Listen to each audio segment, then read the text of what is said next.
ಇನ್ನು ಮುಂದೆ ನಿಮ್ಮ ನೆಚ್ಚಿನ ಧಾರಾವಾಹಿಗಳ ಫುಲ್ ಎಪಿಸೋಡ್ಗಳು ಸನ್ ನೆಕ್ಸ್ಟ್ ಆಪ್ನಲ್ಲಿ ಮಾತ್ರ.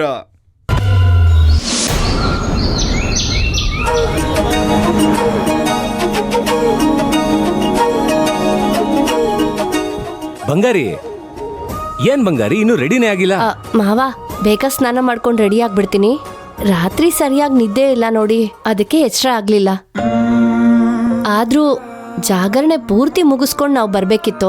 ಎಲ್ರೂ ಹಬ್ಬ ಮಾಡುವಾಗ ನಾವು ಮಾತ್ರ ಮನೆಗ್ ಬಂದ್ಬಿಟ್ವಿ. ಅಯ್ಯೋ, ಎಲ್ಲ ನಿಮ್ಮ ಅಣ್ಣನೇ ಮಾಡಿದ್ದು. ನಾಳೆ ಪ್ರಮಾಣ ವಚನ ಇದೆ. ರಾತ್ರಿ ಎಲ್ಲ ನಿದ್ದೆ ಕೆಟ್ರೆ ಬೆಳಿಗ್ಗೆ ಬೇಗ ಎದ್ದೇಳಕ್ಕಾಗಲ್ಲ, ವೇದಿಕೆ ಮೇಲೆ ಮಾತಾಡಕ್ಕಾಗಲ್ಲ ಅಂತ ಬಲವಂತವಾಗಿ ನೀನು ನನ್ ಜೊತೆ ಕಳ್ಸ್ಕೊಟ್ಬಿಟ್ಟ.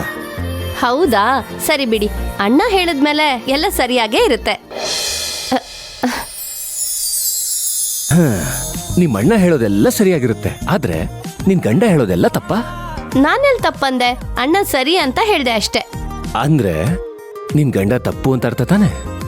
ಸರಿನೋ ತಪ್ಪೋ, ಇವಾಗ ಅದನ್ನೆಲ್ಲ ವಾದ ಮಾಡ್ತಾ ಕೂತ್ಕೊಂಡ್ರೆ ಪ್ರಮಾಣ ವಚನ ಸ್ವೀಕಾರ ಮಾಡಕ್ಕೆ ಲೇಟ್ ಆಗುತ್ತೆ. ಬಿಡಿ ನನ್ನ. ಬಂಗಾರಿ, ನಿಮ್ಮ ಅಣ್ಣ ಅಷ್ಟು ಬೇಗ ಕಳ್ಸಿದ್ರು ನೀನ್ ಎದ್ದೇಳೋದಕ್ ಲೇಟ್ ಮಾಡಿದೆ. ಒಂದ್ ವೇಳೆ ಜಾಗರಣೆ ಮಾಡಿ ನಿದ್ದೆ ಕೆಟ್ಟಿದ್ರೆ ನೀನ್ ಇಷ್ಟು ಬೇಗ ಎದ್ದೇಳೋಕ್ ಆಗ್ತಿತ್ತಾ?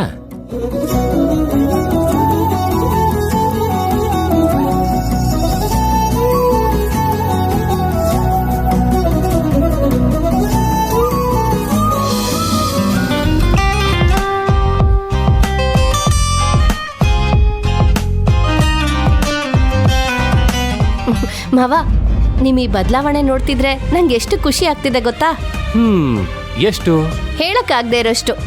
ಪರವಾಗಿಲ್ಲ, ಹೇಳು ಬಂಗಾರಿ. ಅಯ್ಯೋ ಮಾವ, ಪ್ರಮಾಣ ವಚನ ಸ್ವೀಕರಿಸಕ್ಕೆ ಟೈಮ್ ಆಗ್ತಾ ಇದೆ. ನೀವು ಹೋಗಿ ಬೇಗ ರೆಡಿಯಾಗಿ ನಾನು ರೆಡಿ ಆಗ್ತೀನಿ. ಬಂಗಾರಿ.